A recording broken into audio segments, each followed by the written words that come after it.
Good afternoon. Dear shareholders, Namaskar. It is 2 p.m. and time to start the meeting. I welcome all of you to the 45th Annual General Meeting of the company. This meeting is held through video conferencing because of the prevailing situation. This is in compliance with the circulars issued by the regulators. The company has taken all feasible steps to ensure that the shareholders are provided an opportunity to participate in the annual general meeting and vote. Adequate video conferencing facility and live webcast of the proceedings of this meeting have also been provided. The requisite quorum is present and therefore I call the meeting to order. Register of directors and key managerial personnel and their shareholding and register of contracts or arrangements in which directors are interested are available. This will remain accessible to the members for inspection electronically if they so desire. I wish to introduce, for the benefit of our new members, my colleagues on the board of our company. Shri Adil Zanul Bhai, Shri R.S. Gujral, Dr. Shumit Banerjee, Srimati Arundhati Bhattacharya, His Excellency Yasir Al-Rumayyan, Shri K.V. Chaudhary, Srimati Neeta M. Ambani, Shri Nikhil R. Meswani, Shri Hital R. Meswani, Shri P.M.S. Prasad, and Shri P.K. Kapil. All directors of the company are present at this meeting. Shri Alok Agarwal, Shri V. Shrikant, Chief Financial Officers, Srimati Savitri Parekh, Company Secretary, and Shri K. Sethuraman, and the representatives of our statutory auditors and secretarial auditor of the company are also present at this meeting.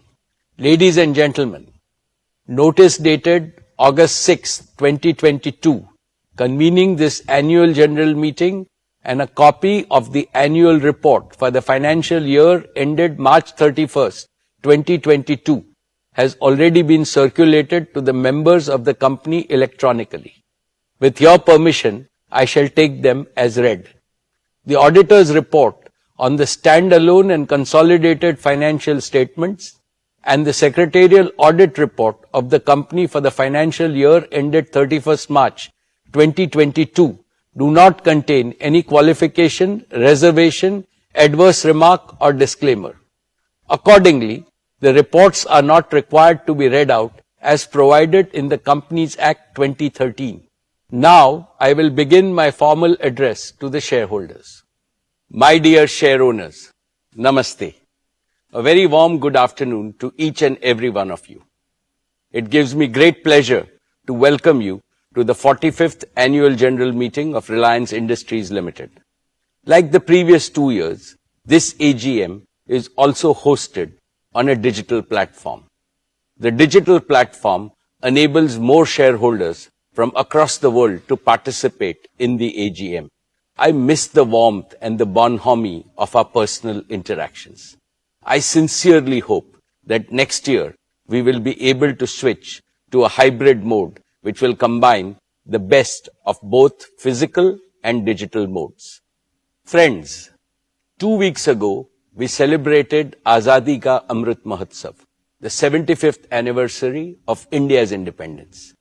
Our visionary Prime Minister, Shri Narendra Bhai Modi ji, in his most inspiring speech on August 15th, has given us a clear roadmap to make the next 25 years the most transformational in the history of our motherland. The Panch Pran, or the 5 imperatives he has articulated, will surely make India a developed nation by 2047. He has aptly described that the next 25 years is India's Amrit Kal, the era of elixir. Within the next one generation, India is set to achieve more than all the post-independent generations have collectively achieved so far. And Reliance is set to make a far greater contribution to India's prosperity and progress than we have done so far. Friends, the world has almost fully overcome the COVID pandemic. This is heartening. However, there is uncertainty again due to heightened geopolitical tensions and global risks. There is severe economic stress in many parts of the world. Rising fuel, food, and fertilizer prices are impacting everyone in the world. High inflation and supply disruptions are triggering recessions. Amidst this global unpredictability, India stands tall as a beacon of growth and stability. The government's skillful management of the pandemic and the pragmatic approach in dealing with the ensuing economic challenges have helped India emerge stronger than before, wiser than before, and more resilient than before. I would like to congratulate our Prime Minister, Shri Narendra Bhai Modi ji, for his far-sighted leadership, and our Finance Minister, Srimati Nirmala Sitharaman ji, for her exemplary stewardship in navigating the Indian economy through a period of unprecedented challenges. The most profound lesson that the world has learned from the pandemic is, greater the adversity, greater still is humanity's inner strength to conquer it, provided we care for each other. Friends, this prompts me to reiterate the core philosophy of Reliance, the philosophy of we care. We care for our employees and their families. We care for all our stakeholders, customers, shareholders, and partners. We care for India and all 1.4 billion Indians. We care for the planet and its people. It is the philosophy of doing good to do well. It is the philosophy to create greater value for others first. The ever-expanding circle of care enhances respect for Reliance globally and ensures its sustainable growth year after year, decade after decade, and generation after generation. Dear friends, let me now speak about the business and financial performance of your company in the year 2022. Reliance has continued to make all-around progress across its businesses. Our company became India's first corporate to cross $100 billion in annual revenues. Reliance's consolidated revenues grew 47% to 7.93 lakh crores or $104.6 billion. Reliance's annual consolidated EBITDA crossed the crucial milestone of 1.25 lakh crores. And in true We Care spirit, Reliance Foundation continued to benefit millions of people across the country. Reliance not only set higher benchmarks of serving the community, but also created business value and societal value on an unparalleled scale. Reliance's exports grew a massive 75% to cross 250,000 crores. We accounted for nearly 8.4% of India's merchandise exports in the year, up from 6.8% last year. During the year 22, Reliance continued to be the largest taxpayer in India. Reliance's contribution to the national exchequer by way of various direct and indirect taxes increased 38.8% to 188,012 crores. Reliance also set new records in creating jobs for Indians. Reliance added 2.32 lakh jobs across all its businesses, with Reliance Retail becoming one of the largest employers in the country. Friends, let me start with our digital services business, Jio. Over the past year, Jio has further consolidated its position as India's #1 digital services provider. Today, we have 421 million mobile broadband subscribers on our 4G network, and they consume, on average, nearly 20 gigabits of broadband data every month, which is nearly double their consumption from the year before. Inspired by a dynamic Prime Minister, Shri Narendra Bhai Modi ji's Digital India initiative, our country has seen the emergence and scale-up of multiple world-class national platforms which have brought enormous benefits and ease of living to ordinary citizens, like Aadhaar, a common national identity for 1.3 billion Indians, like Jan Dhan, a self-service bank account that has brought financial inclusion to over 460 million unbanked Indians, especially women. Like RuPay, an indigenous payment card network with over 630 million cardholders. And like UPI, one of the most accessible digital payment system with a monthly volume of over 6 billion transactions. Like Ayushman Bharat, providing health coverage to over 500 million Indians. Another example is our Prime Minister's path-breaking Startup India initiative, under which India has launched over 73,000 new startups in the last 6 years. They have collectively attracted nearly $63 billion of investment and contributed to the creation of lakhs of new employment opportunities. And we have the example of how India has used digital connectivity and digital platforms to stay resilient even during the COVID-19 pandemic. With both humility and pride, I would like to state that all these phenomenal accomplishments became possible because Jio built a world-class 4G digital infrastructure at the right time with sufficient capacity and offered it most affordably to every Indian to take India to global leadership. Let me now talk about Jio's fixed line network. Jio's high-quality, redundant and always available fiber optic network is the information backbone that carries data traffic from every corner of India and connects it to the global internet. Today, Jio's pan-India fiber optic network is more than 11 lakh route kilometers in length, enough to go around the planet Earth more than 27 times. Over the past year, we also saw acceleration in the adoption of Jio Fiber, with 2 out of every 3 new customers choosing Jio Fiber.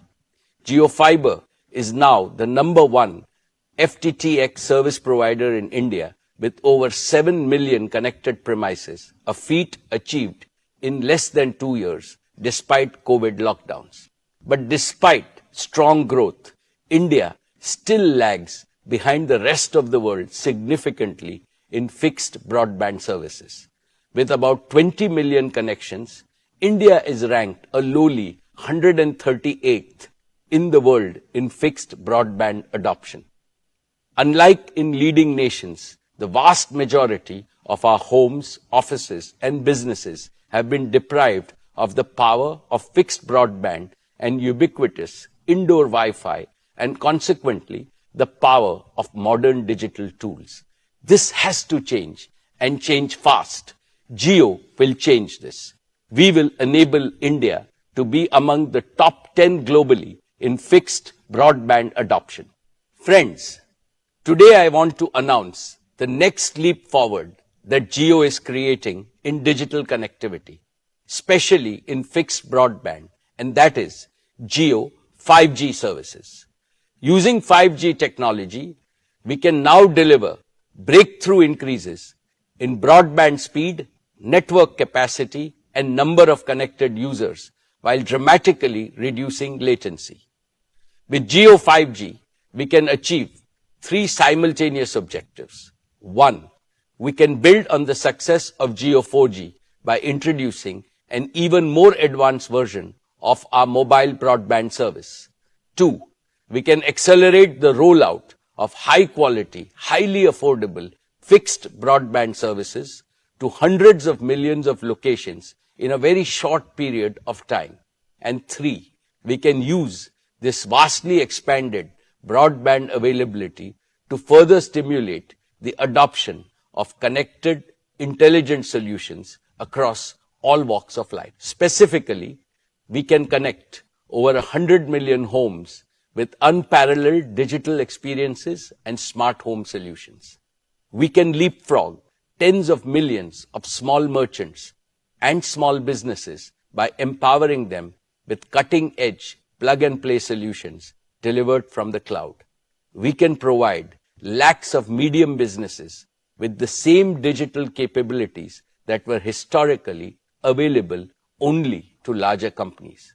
we can accelerate the digital transformation of tens of thousands of our large enterprises and make them globally competitive. We can launch billions of smart sensors with connected intelligence that can power the Internet of Things and the fourth industrial revolution.